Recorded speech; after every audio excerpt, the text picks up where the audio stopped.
사무엘하 13장 20절부터 22절까지 한 절씩 교독하겠습니다. 그의 오라버니 압살롬이 그에게 이르되 내 오라버니 암논이 너와 함께 있었느냐? 그러나 그는 내 오라버니이니 누이야. 지금은 잠잠히 있고 이것으로 말미암아 근심하지 말라 하니라. 이에 다말이 그의 오라버니 압살롬의 집에 있어 처량하게 지내니라. 다윗 왕이 이 모든 일을 듣고 심히 노하니라. 함께 읽습니다. 압살롬은 암논이 그의 누이 다말을 욕되게 하였으므로 그를 미워하여 암논에 대하여 잘잘못을 압살롬이 말하지 아니하니라. 아멘. 밧세바 사건 이후 다윗은 하나님께 회개했고 하나님께서는 다윗을 용서해 주셨습니다. 하나님이 용서해 주셨다는 말은 하나님께서 죄 지은 자에게 내리실 형벌을 거두셨다는 뜻입니다. 죄의 형벌은 면하여 주었지만 그러나 다윗은 자기가 지은 그 죄의 결과는 고스란히 감당해야만 했습니다. 하나님께서는 다윗에게 말씀하셨습니다. 네가 지은 그 죄로 인하여서 너의 집에 칼이 영원히 떠나지 아니하리라. 하나님께서 말씀하신 이 죄의 결과가 오늘 우리가 함께 읽은 사무엘하 13장에서부터 시작됩니다. 압살롬에게는 다말이라는 누이가 있었습니다. 다윗의 첫째 아들 암논은 자기 이복 여동생 다말을 사랑했습니다. 성경에 사랑이라고 기록되어 있지만 사랑이 아니라 육체적인 정욕일 뿐이었습니다. 암논은 다말을 불러 몹쓸 짓을 하고 난 후 그를 미워하여 쫓아냈습니다. 21절 말씀에 보니 다윗 왕이 이 모든 일을 듣고 심히 노하였다고 말씀합니다. 모든 일을 들었습니다. 듣고는 화를 냈습니다. 그래서 어떤 조치를 취하지 않고 그냥 지나갔습니다. 만약 여러분이 다윗 왕이었다면 여러분의 자녀가 이런 일을 행했다는 이야기를 들었다면 화가 나셨겠죠? 그리고 그 다음 어떻게 하시겠습니까? 잠언 22장 15절 말씀에는 아이의 마음에는 미련한 것이 얽혔으나 징계하는 채찍이 이를 멀리 쫓아내리라. 네가 그를 채찍으로 때리면 그의 영혼을 스올에서 구원하리라. 채찍과 꾸지람이 지혜를 주거늘 임의로 행하게 버려둔 자식은 어미를 욕되게 하느니라 말씀합니다. 다윗은 암논의 죄를 다 듣고 알았습니다. 그럼에도 불구하고 아무런 조치를 취하지 않고 넘어갔습니다. 그 이유가 무엇이었겠습니까? 자기도 암논이 저지른 죄와 비슷한 죄를 지은 약점이 있었기 때문입니다. 다윗은 참 좋은 왕입니다. 위대한 왕이었습니다. 그러나 다윗의 약점이 있었는데 바로 여자 문제에 약했다는 것입니다. 신명기 17장 14절 말씀 이하에 보면 하나님께서는 가나안 땅에 하나님이 약속하신 가나안 땅에 들어가서 거기서 지켜야 할 규례들을 구체적으로 주셨습니다. 그 규례 중에 하나가 왕에 대한 규례입니다. 왕은 세 가지를 많이 가지면 안 된다고 말씀하셨습니다. 첫째는 군사, 둘째는 은금, 그리고 셋째는 아내입니다. 다윗은 많은 아내를 취하였고 밧세바 사건도 바로 이 여자에 관한 문제였습니다. 다윗은 자기와 비슷한 연약함을 가지고 자기와 비슷한 죄를 지은 암논을 처벌하지 못했습니다. 뭐 묻은 게 겨 묻은 게 나무란다는 말을 듣고 싶지 않았습니다. 그래서 암논을 감싸고 덮어주고 그냥 지나갔습니다. 사람은 자기의 연약한 부분에 대해서 관대합니다. 나도 못하는데 너도 못하는 거 이해한다 하고 넘어갑니다. 근데 이런 생각 때문에 죄의 악순환이 계속 일어납니다.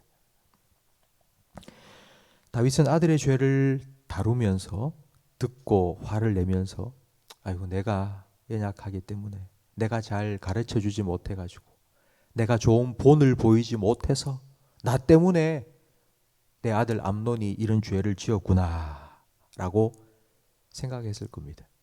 아마 여러분들도 이런 생각을 아마 하실 적이 있으실 겁니다.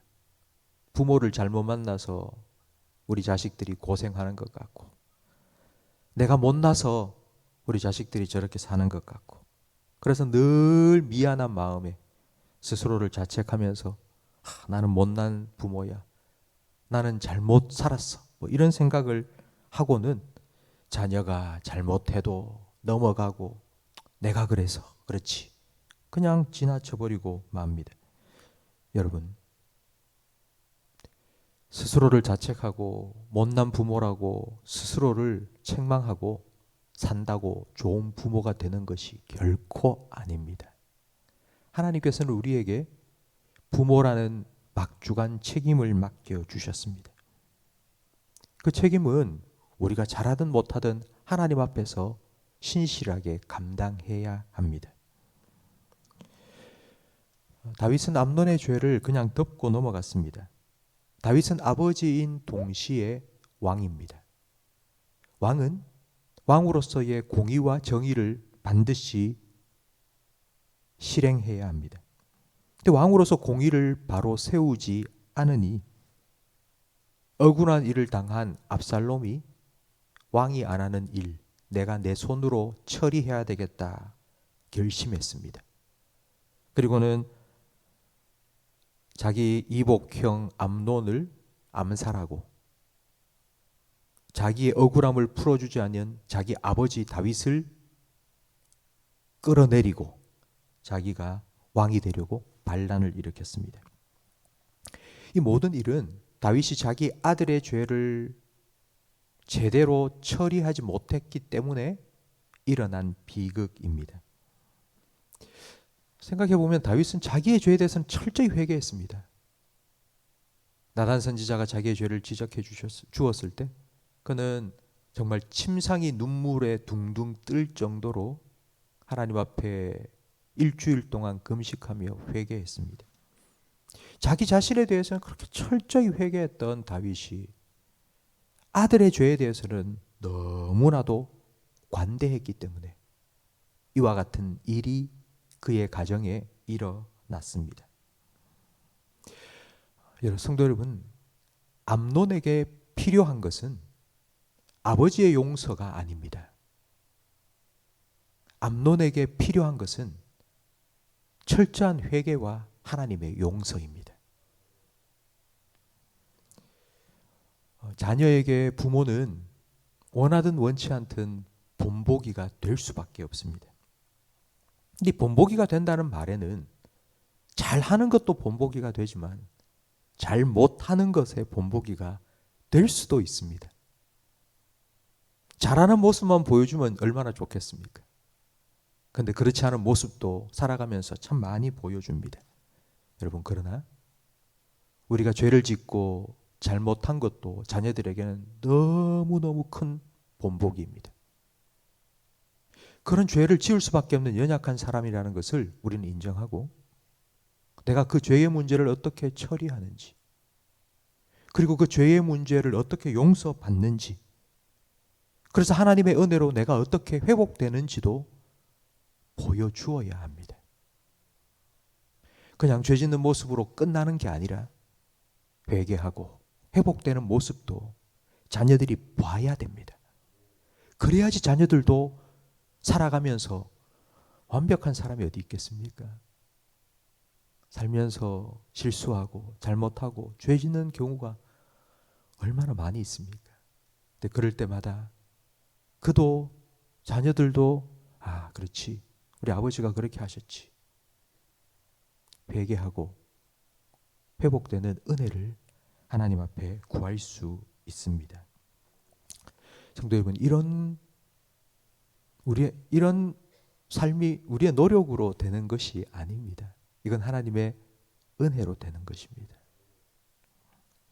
저는 우리 성도님들의 가정에 이런 하나님의 은혜가 흘러가기를 바랍니다. 이 은혜가 흘러가기 위해서는 먼저 은혜가 들어오는 통로가 있어야 되겠죠. 그 통로가 우리가 되기를 바랍니다.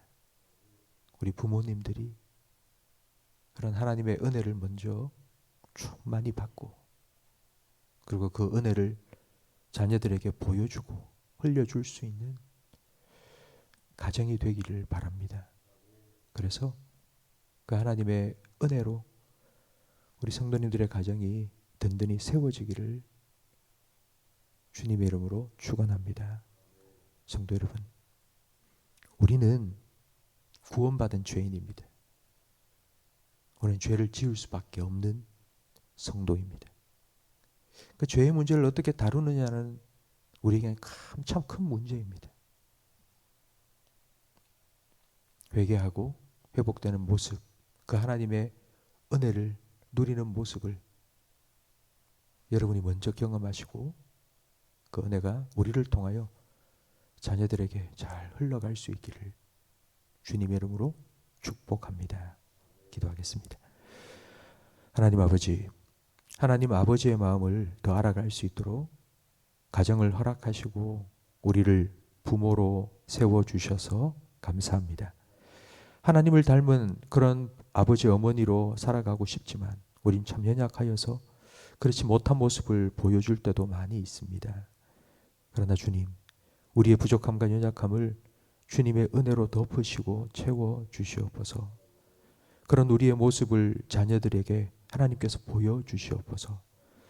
우리도 실수할 수 있고 넘어질 수 있지만 우리 아버지가 어머니가 하나님 앞에 엎드려 무릎 꿇고 눈물로 회개하며 하나님의 은혜로 다시 회복되었던 것처럼 그렇게 하나님의 은혜를 구할 수 있는 우리 자녀들이 되기를 간절히 바라오니, 하나님 그런 은혜를 먼저 우리에게 허락하시고 우리를 통하여 그 은혜가 자녀들의 삶 가운데 흘러가게 해 주시옵소서. 은혜 아니면 살 수 없다고 늘 찬양하고 고백하는 우리의 이 찬양이 우리 가정 가운데 삶으로 간증으로 나타나게 해 주시옵소서. 예수님 이름으로 기도합니다. 아멘.